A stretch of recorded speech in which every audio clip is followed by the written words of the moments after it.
Today I'm at the SAMS Institute in Scotland, where we're meeting with the team from the Protozoa and Algae Collection, funded by NERC, so they've got 5-year funding there, and we're going to see how they cryopreserve using liquid nitrogen and what improvements they've made using one of our liquid nitrogen generators.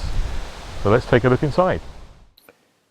SAMS Institute is located in an enviable location on a small peninsula near Oban, in the northwest of Scotland. Absolutely beautiful location.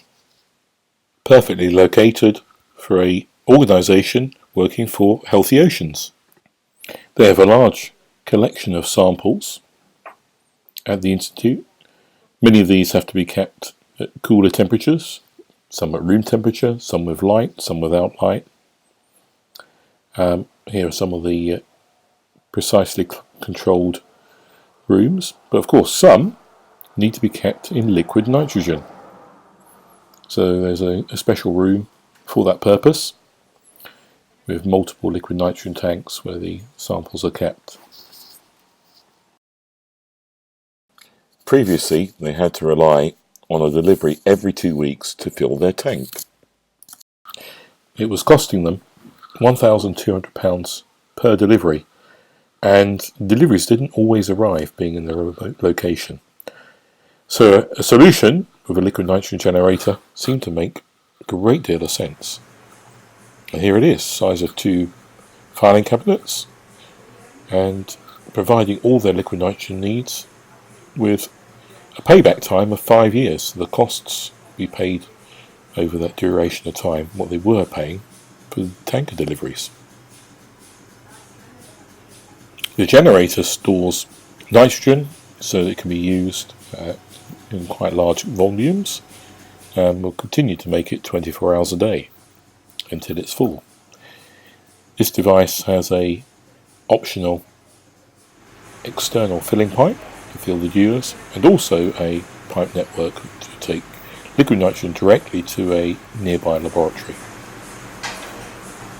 So very simple to fill a dewar, and the machine will then refill itself, keep itself topped up. By working out what our customers' requirements are, we can recommend the correct size of liquid nitrogen generator for the production volumes, but also for the actual storage amount held within the unit itself. The gamma laboratory next door is fed directly with liquid nitrogen, the liquid nitrogen being used to keep the detectors cool for looking for gamma radiation from sediments.